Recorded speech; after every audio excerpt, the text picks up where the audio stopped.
My name is Sarah. I'm 27 years old. When my family chose an inheritance over me, I was left feeling completely worthless. I could have screamed, I could have fought them, but I didn't. I chose silence.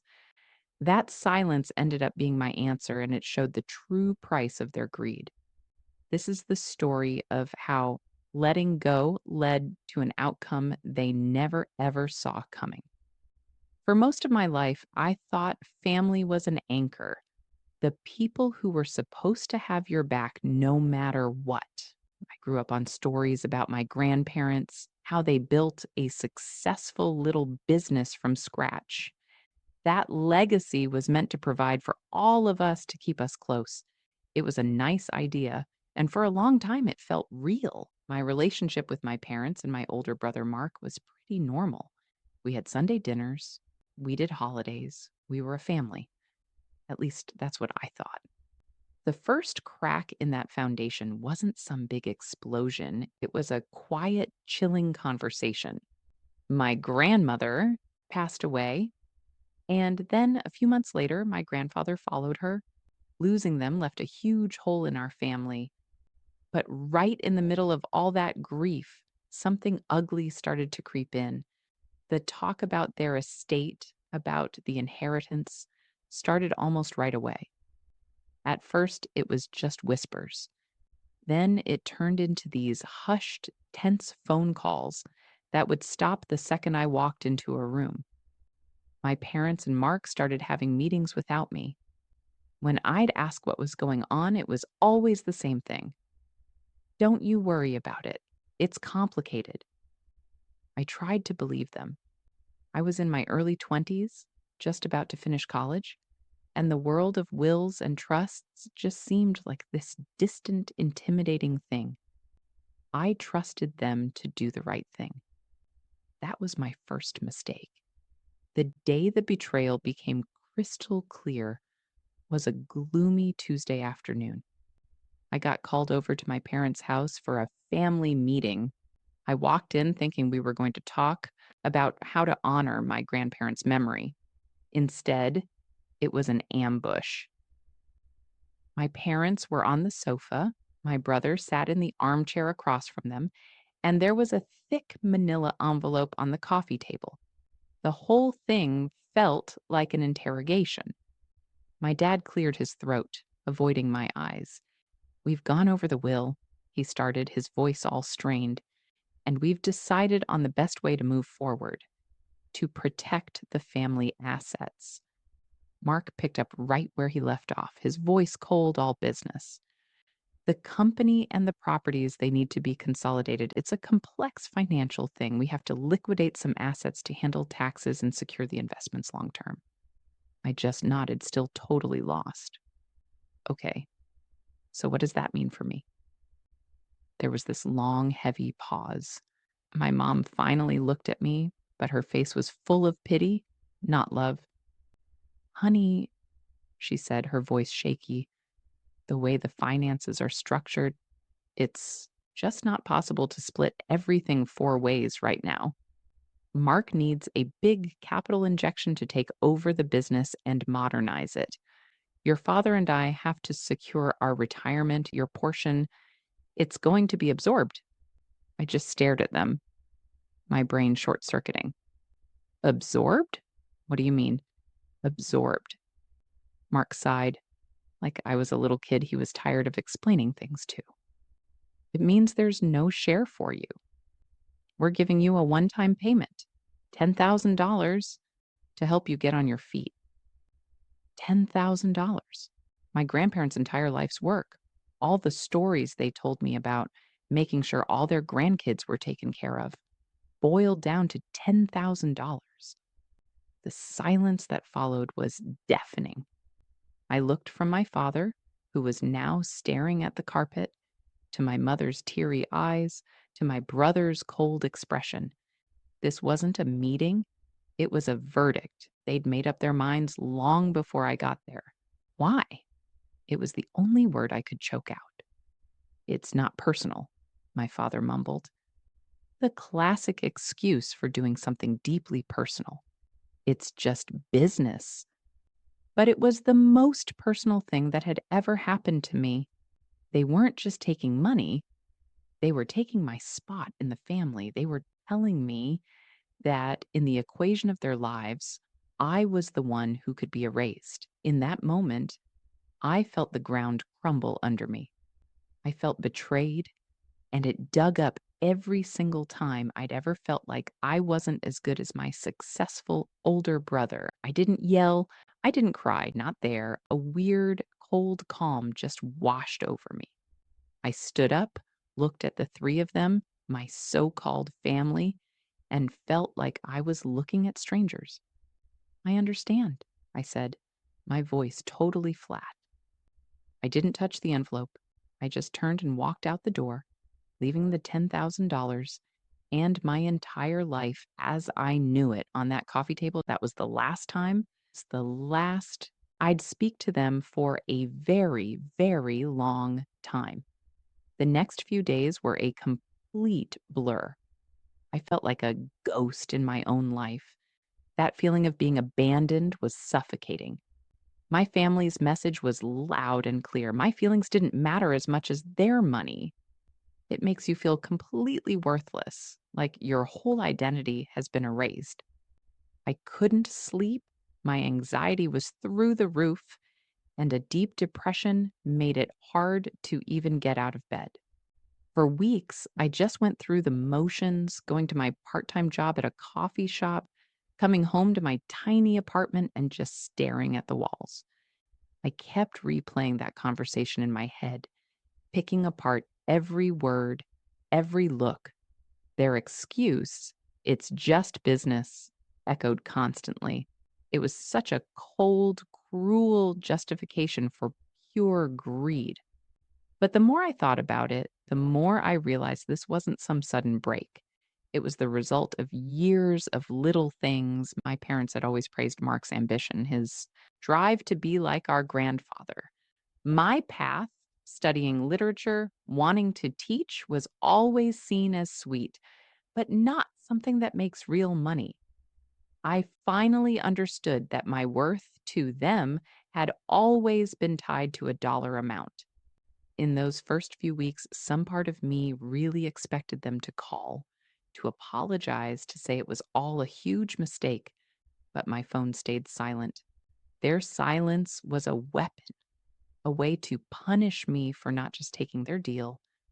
But as days turned into weeks, something inside me started to shift. Their silence, meant to hurt me, slowly became my shield. I decided that if they were going to treat me like I was nothing, then I had to prove my own worth. Not to them, but to myself. That silence was no longer an empty wound. It was becoming a space to heal, to think, and to rebuild. I decided to stop waiting for them and start fighting for myself. It started small. I picked up more shifts at work. I stopped waiting by the phone and started calling my friends, people I'd drifted away from, people who liked me for me. The crushing loneliness started to fade, replaced by this fragile sense of my own 2 feet. That $10,000 I walked away from became a symbol. Turning it down was the first real decision I'd made for myself, totally free from their influence. It was terrifying, but it was also liberating. I had to make it on my own now. And so I did. I finished my degree with honors. I got a job as a teaching assistant at a community college. It wasn't glamorous, not like my brother's world, but it was mine. I was earning my own money, paying my own bills, building a life from scratch. It was still hard. I really struggled with feeling like I wasn't good enough, and I had this deep fear of not having enough money. But I started seeing a therapist who helped me see that silence doesn't have to be weakness. It can be a form of power. By not engaging with them, I was refusing to be part of their drama. I was setting a boundary they couldn't cross. Years went by, 5, then 6. In that time, I got my master's degree. I went from a TA to a full time professor. I met someone, a kind, wonderful man who loved my passion for books. We bought a small house. We built a life filled with quiet, happy things. gardening, hiking, having friends over for dinner. I was happy, genuinely. I barely ever thought about my family. The sharp pain of what they did had faded to a dull scar, a reminder of a life that wasn't mine anymore. I found my worth in myself, not in their approval. I had finally found peace in the silence. It was a Sunday morning, almost 7 years to the day I'd walked out of my parents' house.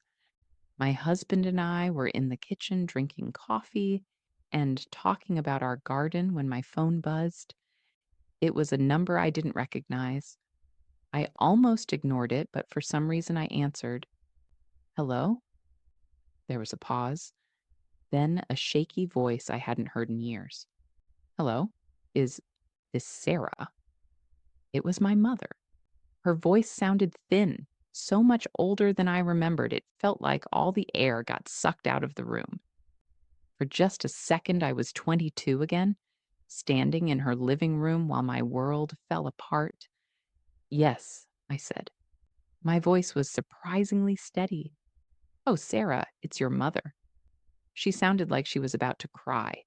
I I need to see you. We really need to talk." My first instinct was to hang up the phone, to run back to the safe, quiet world I'd built. But I was curious. "What is this about?" I asked, keeping my voice neutral. The words just tumbled out of her. "It's your father. He's not doing well. And the business. Mark, oh, it's all a disaster. Please, can you just meet me for coffee?" Against my better judgment, I said yes. We met at a small cafe, neutral ground. When she walked in, I was shocked by how much she'd aged. The years had not been good to her. The confident woman I remembered was gone, replaced by someone who looked stressed and defeated. She barely waited for our drinks to arrive before the whole story came pouring out.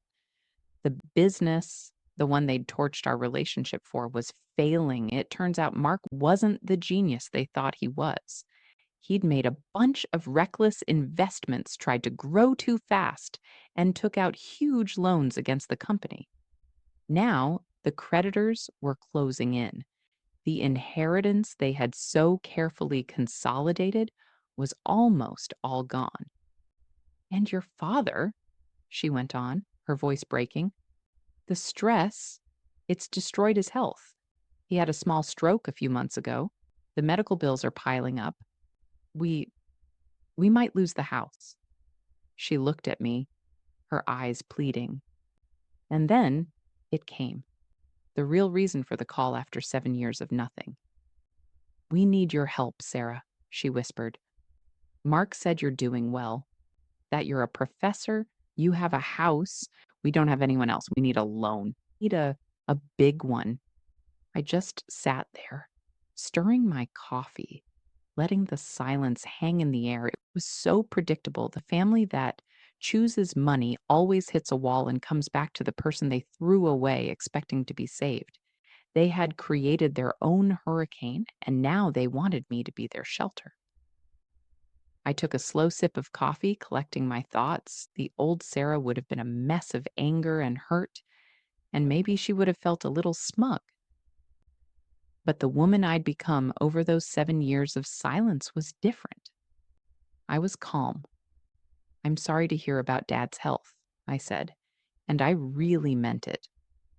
No matter what happened, he was still my father. "And I'm sorry you're going through this." A little flicker of hope lit up in her eyes. "So you'll help us?" I put my cup down and looked right at her. This was it. This was the moment. The silence was about to be broken, not with a scream, but with a quiet truth. "No," I said. It wasn't harsh or angry. It was just a fact. Her face just collapsed. "No, but we're your family when I needed a family," I said, my voice perfectly even. "You chose money. You made a business decision. You told me it wasn't personal. Well, this is my decision, and it's not personal for me either. It's practical."